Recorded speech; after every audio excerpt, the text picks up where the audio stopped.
2012 foi a mesma coisa, me elegi e no dia 17, não sei lá, de dezembro, veio a operação Tapete Negro e tal, aquela loucura, blá, blá, blá, busca e apreensão e não sei o que, não sei o que. E eu tava dando uma entrevista na Rádio Menina, eu acho. E daí o Alexandre Gonçalves me ligou perguntando se tinham feito busca e apreensão no mercado. Eu falei, não, tá louco? Por quê? Não, porque deu uma operação e tal, não sei o que. E eu não tava sabendo nada. Aí eu fui me inteirar. Aí liguei pra casa, a Patrícia falou, não, eles acabaram de sair daqui, veio um policial militar aqui, me entregou o mandado de busca e apreensão, deixei ele entrar em casa, só que não levaram nada. Eu falei, não, então vou pra casa, vou aí, né? E vou te dizer assim, foi uma experiência, olha lá, tem vários cenários aí, mas o primeiro que a gente tem que falar é da experiência pessoal. Né, foi uma operação grande, movimentou a cidade inteira, os caras tinham um mandato de busca e apreensão na minha casa para pegar telefone, celular, pendrive, computador, foram até lá e não levaram nada. Não levaram o computador, não levaram o pendrive, levaram só uma câmera da televisão para filmar a frente da minha casa. Levaram só um policial militar fardado a mexer na gaveta íntima do guarda-roupa da minha mulher. Nossa. E não levaram nada. E aquilo é um negócio que nunca tinha acontecido na cidade. Então, porra, eu falei, não, vamos cuidar das nossas coisas aqui, vamos ver o que é e tal, não sei o quê. E depois acabamos descobrindo que era um negócio que não tinha nada a ver uma coisa com a outra. Eram duas operações separadas, a nossa eleitoral e a Tapete Negro, que envolvia o governo do João de desvio de recursos, pipipipopopá, na URB e tal. Só que aquilo ficou marcado, né, cara? Eu fiz 5.500 votos, eu era o virtual candidato a deputado, a prefeito da cidade, e aquele peso veio nas minhas costas de um cara já, não era guri, mas que não tinha padrinho político, que eu não sabia nem como me defender daquilo ali. E eu conheci a Patrícia em 2008. Tua esposa? Minha esposa. E a gente ficou junto em 2009, no meu primeiro ano de mandato de vereador. Então ela já me conheceu na vereança e tal, não sei o que lá, e nosso filho nasceu em 2010. E, cara, e o que eu agradeço sempre, cara, é que meu filho tinha 3 anos em relação a esse assunto aí. Tipo, pequeno, não vai lembrar e tal, né? Não traumatizou. Hoje ele já sabe, né, que aconteceu e tal, não sei o quê. Tá com quantos anos, então? 11. Tá. Mas é um negócio que pra mim, pra ela foi muito traumático, porque a minha vida era aquilo, cara. Eu só vivia da política, eu não tinha mais nada. E de repente, a gente passou em 3 meses, tomamos posse sem saber se ia tomar posse no dia 1º de janeiro. Né? Eu, o Célio e o Robinho com... Porra, os caras vão caçar o nosso diploma, não sei o que lá.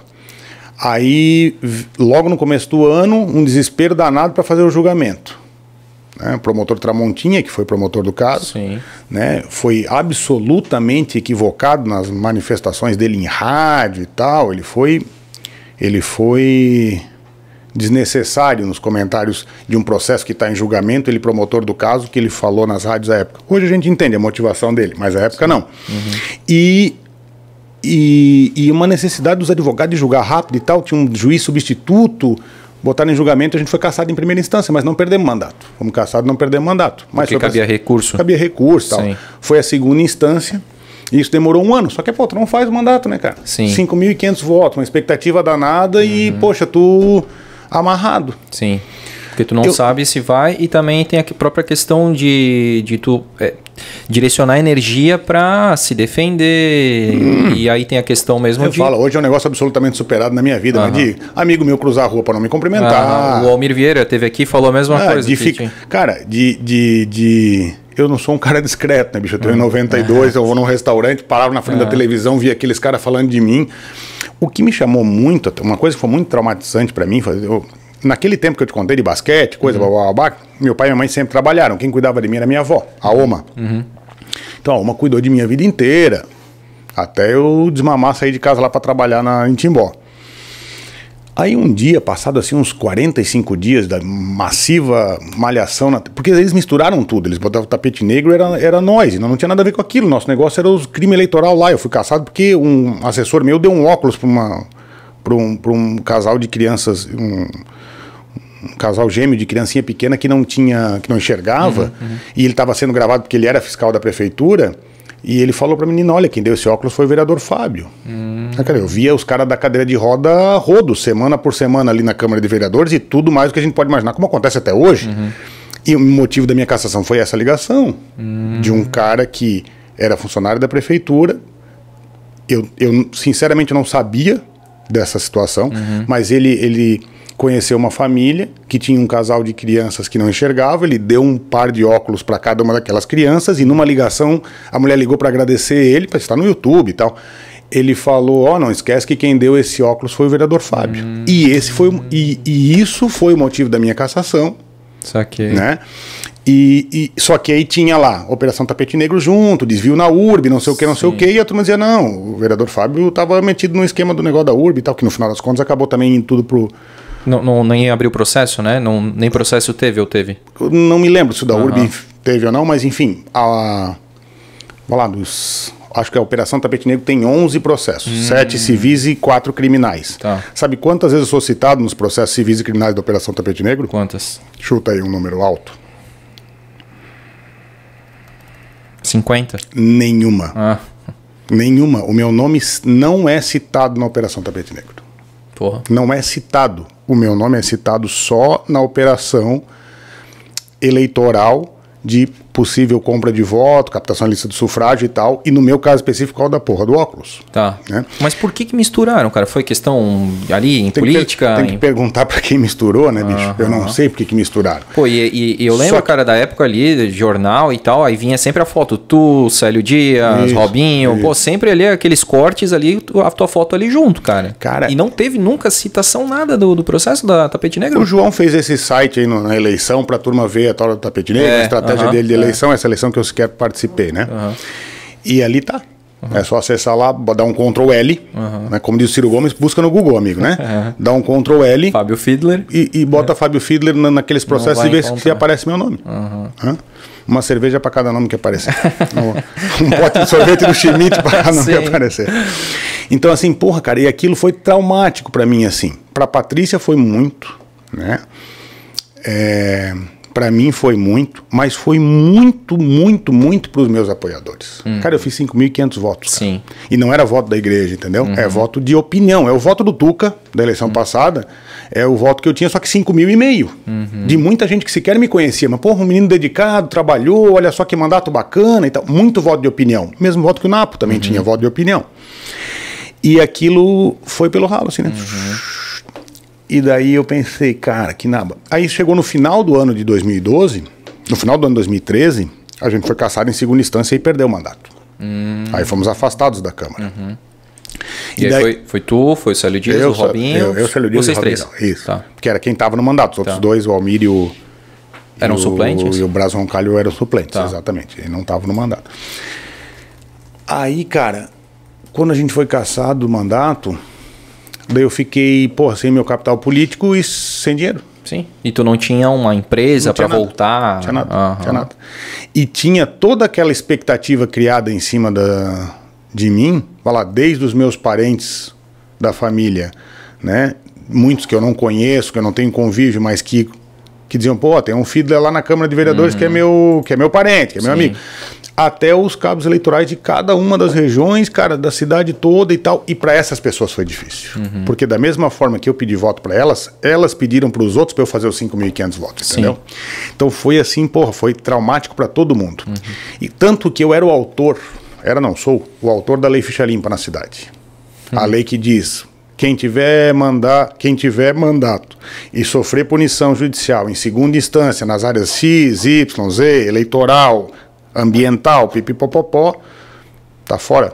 Não pode assumir cargo público, não pode... Quando saiu a decisão de segunda instância, esse é um negócio, o Célio e o Robinho até ficaram meio assim comigo, mas saiu a decisão de segunda instância, até a publicação, pipipopó, e os caras intimar a Câmara e tal, isso dá lá 2 meses. Quando saiu a decisão de segunda instância, no outro dia eu prestei minha carta de licença da Câmara. Falei, cara, eu sou o autor da Lei Ficha Limpa, eu tô fora. Tô condenado em segunda instância, não acho correto, não acho justo, matou. Então, cabe recurso ao TSE? Cabe. Mas, enquanto isso, vou ficar fora. E saí da Câmara. E aí, cara, comecei a falar, vou ter que inventar outra coisa para fazer da vida. Só que ali eu estava completamente envolvido com o projeto de ser...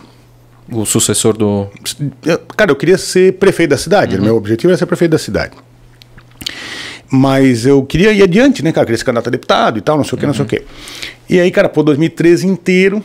a gente fez... 2013 inteiro foi muito ruim por conta disso. 2014, no ano da eleição, o deputado estava cassado. Eu não podia ser candidato porque estava com os direitos políticos cassados. Né? E aí não fui candidato naquela eleição que o Churubi foi candidato a deputado estadual. Mas também ele não ganhou? Não ganhou. Ele fez uma eleição fez 14 mil votos. A época era PSB. O Paulinho estava PSB, Marina Silva e tal. Tá. Mas enfim, aí não podia ser candidato. E aí a gente ficou um ano inteiro quase cassado, lá 11 meses, esperando o TSE julgar o nosso processo, né, cara? Que é um negócio que não tem reparação, porque se cada dia de mandato que eu perdi, ele não tem como reparar, não posso cobrar de ninguém. E o político vive da sua imagem, né? Sim. E aí... Mas foi um grande aprendizado, assim, na minha vida. Ali eu percebi, cara, eu tenho que fazer alguma coisa profissionalmente, além da política também. Ali nós montamos uma empresa, o Robinho montamos uma Insight e tal, e a gente estava caçado e começou a gente tinha aprendido muitas coisas, né, como vereador e tal, na legislação e tal, e, pô, vamos fazer a nossa empresa de gestão de projetos na área de engenharia e tal. Pô, mas daí a gente ficou um ano todo lutando, trabalhando, eu perdi um apartamento pagando advogado. Puta! Perdi um apartamento pagando advogado, paguei mais de 300 pau de advogado. No ano de 2014. E, cara, eu tinha advogado em Blumenau, advogado em Florianópolis. Fiz grandes amigos também, né? Dr. Pérez Prade, um grande cara, porra, um sujeito bacana, era famoso e tal, não sei o quê. Me disse, cara, não, se quer contratar um advogado, contrata o Pérez. E a gente foi lá, conhecia um senhorzinho, muito gente boa, muito querido, meu amigo até hoje.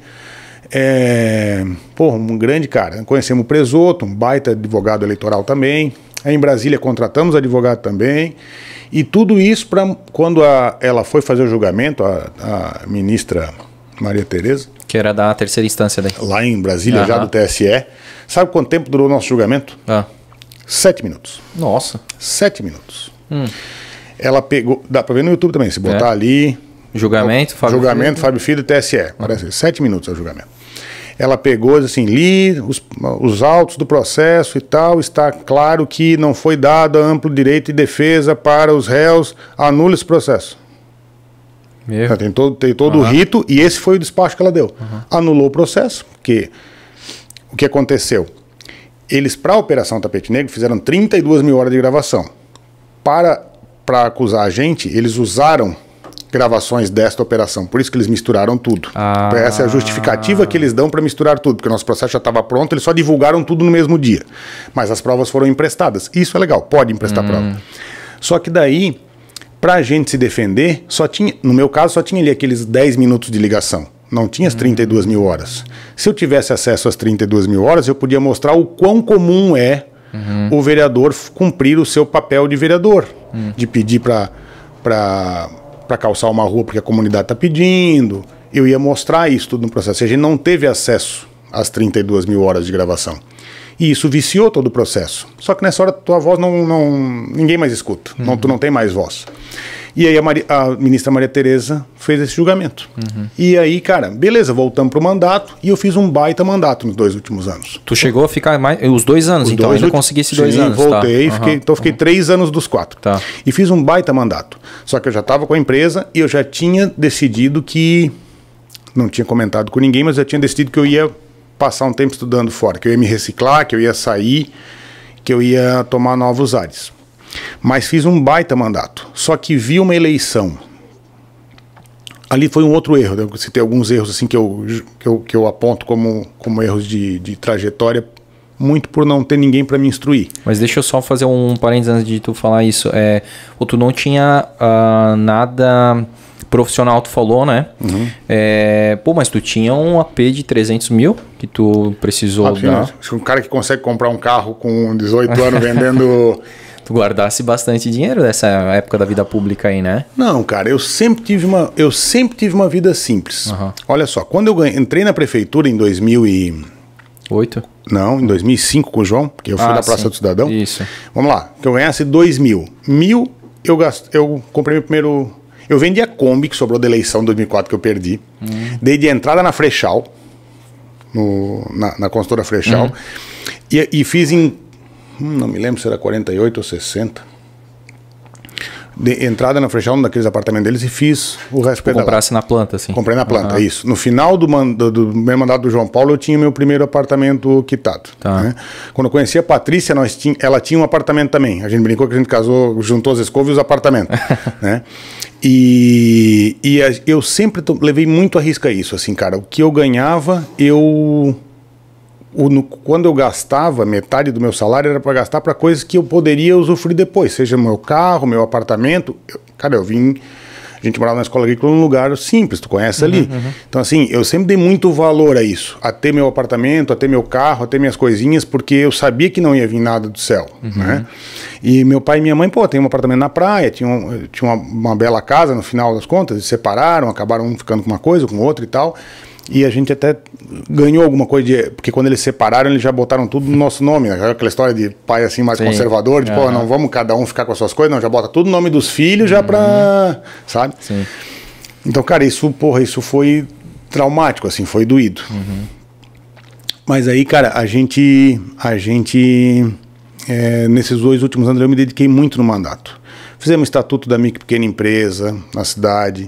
A gente criou o conselho da micro e pequena empresa, trabalhou um monte com a AMP nesse projeto. A gente fiscalizou muito o governo do Napoleão, a história da Blue Mob da época. Fizemos muitos apontamentos que o processo estava errado, que não deveria ser feito daquela forma, que a gente estava dando passo para trás na área de transporte coletivo.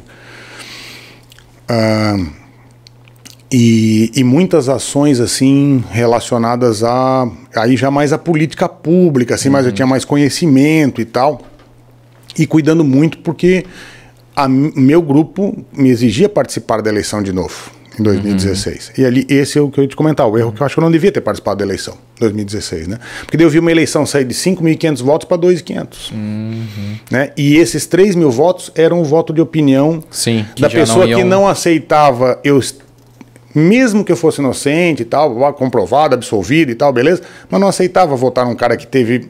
Mas lá, o que aconteceu aí de verdade? Né? É que as pessoas não se aprofundam. Não se aprofundam, eles só vê a capa, o título da matéria. Sim. Isso é tão verdade que aquilo que eu estava te falando, que é minha avó que me criou e tal, dia lá com 45 dias daquela massiva apresentação ali na televisão, um dia ela me ligou e falou: Fábio, tudo bom? Tudo bem, Oma? Como é que tu tá? Tudo bem, tu não quer vir aqui em casa? Tô com saudade e tal. Eu falei, não, vou. Ela morava com meu pai. Não, vou aí te ver e tal. Daí eu cheguei na casa dela, eles moravam ali na Velha, na rua Jorge Lacerda. Falei, Oma, tudo bom e tal, não sei o quê. Antes de falar comigo, queria te fazer uma pergunta. Fala, Oma, o que é que tu fizesse? A minha avó duvidou de mim. Pô. Sabe a Oma, que falava em alemão comigo, pequeno, me explica o que tu fizesse, que eles falam tanto de ti na televisão. Cara, isso não foi a dor mais profunda que eu senti familiar até hoje. Cara, e assim, de uma coisa que tu tem certeza que tu não fizesse nada de errado, cara, sabe? Porra, Aí expliquei pra ela e tal, não sei o que, não, que bom e tal, tudo bem e tal, passou. Mas ela tinha que me perguntar. Né? A Lemoa não podia ficar sem... Sim, tinha que vir de ti também, né? Tinha que vir de mim, ela queria saber e tal, né? Imagina que ela ficou 45 dias remoendo isso. Nossa, 45... cara, pra ela também ter falado, ter te perguntado, cara, quanto que ela se preparou. Alemão puto é um alemão quieto, né? Barbaridade. Então, assim, porra, foi um negócio muito, muito difícil. Pra mim foi o mais difícil. Mas aí, cara, passou... Ficou resolvido assim com a tua avó, tipo... Ficou de boa, cara. Super de boa. Ela faleceu dia 4 de julho de 2016. Antes da minha eleição de 16. Ela não me viu perder a eleição. Mas, porra, super de boa. A Oma assim, foi a nossa mãe do dia a dia, né, cara? Minha mãe era sogra da minha mãe, né? Mãe do meu pai, mas minha mãe e ela sempre se deram muito bem, porque ela assim, sempre foi a nossa mãezona, assim, de casa. Porque minha mãe sempre trabalhou muito. E, cara, e por mais que eu me esforçasse, aí eu comecei aquela eleição sabendo que eu ia fazer uma eleição pior do que a outra, mas, cara, tava muito bem montado e tal, e que, porra, a gente já tinha... sabia fazer eleição, então menos de 3.000 votos eu não vou fazer de jeito nenhum. Pois, cara, a democracia, ela é sábia, assim, ela te ensina muitas coisas, né? E... Tu ouviu muita hostilidade nessa... Não teve ninguém, sabe o que é? Ninguém que me olhasse no olho e falasse assim, eu sei que tu fizesse uma coisa errada ou me xingasse, alguma coisa. Ninguém. Todo mundo é muito macho na rede social. E muito simpáticozão na tua frente. Mas isso até é um ponto. Na rede social, na tua rede social. Teve. Pô, o que o pessoal do Blumenau Mil Grau fez, um negócio fora da casinha. Um negócio que a época hoje não poderia ser feito. Vai lá com as novas regulamentações da internet, os caras, eles eram anônimos, entre aspas, né? Hoje todo mundo conhece quem era da época e quem é de hoje. Mas eles faziam uma ameaça. Pô, tem um monte de gravação assim, Fábio, na tua casa, nós sabemos onde é que tu mora e tal. Isso era o Blumenau Mil Grau nas lives que eles faziam na época no Facebook e tal. Cara, quando a gente foi caçado não tinha WhatsApp. Tu imagina isso em 2012? Verdade. Então, assim, era tudo no Facebook. Tudo no Facebook, né? E eu acompanhei essas... A gente foi a primeira coisa que aconteceu assim que deu manifestação das pessoas. E depois teve as manifestações seguintes, tudo aquilo que aconteceu no país e tal. Então, em 2016, a turma estava inflamada com esse negócio. Sim. E aí que eu digo que é um erro de avaliação de quem está dentro não sabe fazer. Por que você é candidato, acabei de passar numa cassação, você é candidato a vereador? Claro que tu vai tomar pau. Mas, então, por isso que eu digo, 2.121 votos. Fiz 2.121 votos naquela eleição, de 5,5 para 2.121. Menos da metade, né? 2.121 amigos, de verdade. Porque o cara, para votar em mim em 2016, puta, esse cara, porra, esse... Eu confio mesmo, né? Esse bota a mão no fogo.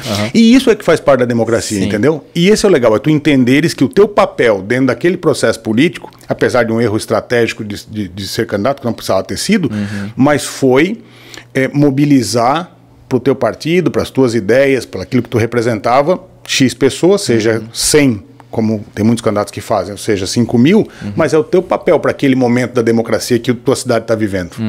Eu ouvi na época, e aí eu não, né, como eu falei até para ti ali em off, a gente não faz pesquisa, a gente não faz pauta aqui, né? Então eu não pesquisei isso. E queria te perguntar aqui, assim como para muita gente, de repente deve ter até essa dúvida até hoje. Na época, agora eu só não sei se foi 2012 ou 2016, acredito que 2012 que foi até o motivo ali da tua cassação e tal, que tu tinha investido R$1 milhão na tua campanha. Falação. As minhas campanhas sempre foram campanhas muito bem organizadas. Então, se o cara tinha uma placa, eu tinha duas. Quem dá a placa é o partido. O candidato a prefeito paga a placa. Então, o vereador não paga a placa. Em 2012 eu tinha muita placa, isso deu muita repercussão. Mas quem pagava a placa era o Jean Kouma. Era a campanha do Jean Kouma. Era o Jean Kouma, a campanha majoritária, porque o prefeito queria aparecer. Então eu tinha 2.000 autorizações de placa. Os caras tinham 100. Ele falou, pô, o Fábio tem muita placa. Assim, eu comecei a pedir placa um ano antes da eleição, porque pedir a placa não é pecado, que tu não pode botar a placa antes do prazo eleitoral. Então, quando chegou no prazo eleitoral, a gente tinha muito. Então, eu sempre fui muito organizado. Aquela história do empreendedor e tal, eu levava a minha campanha num alto nível de profissionalização, assim. Pum, pum, pum. Então, era uma equipe muito boa. Tinha um cara... na eleição, eu só pedia voto. Eu não cuidava da pressão de contas, quem cuidava era um amigo meu. Eu não cuidava da organização de campanha, quem cuidava era um amigo meu.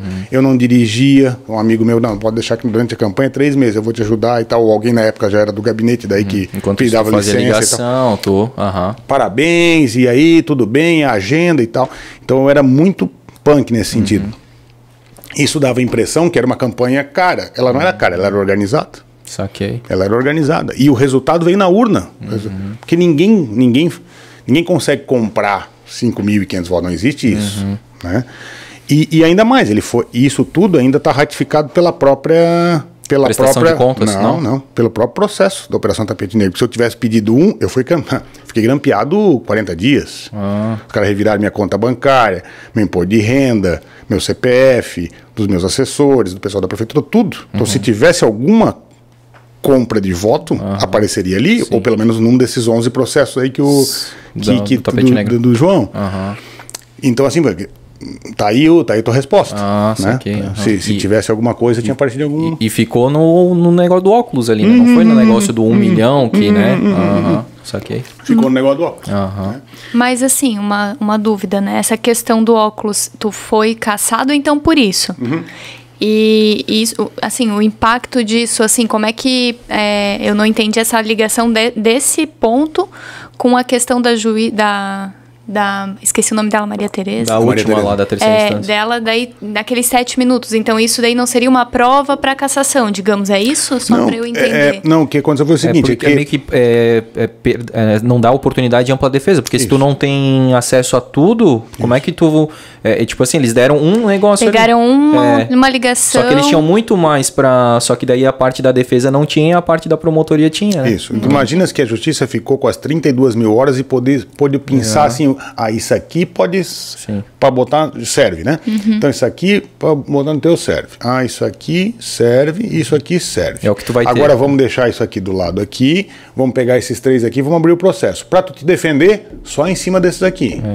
Não te dão a totalidade. Só que daí uma premissa do direito é a ampla defesa, daí não pode... Só que nessa hora não adianta tu falar. Ninguém...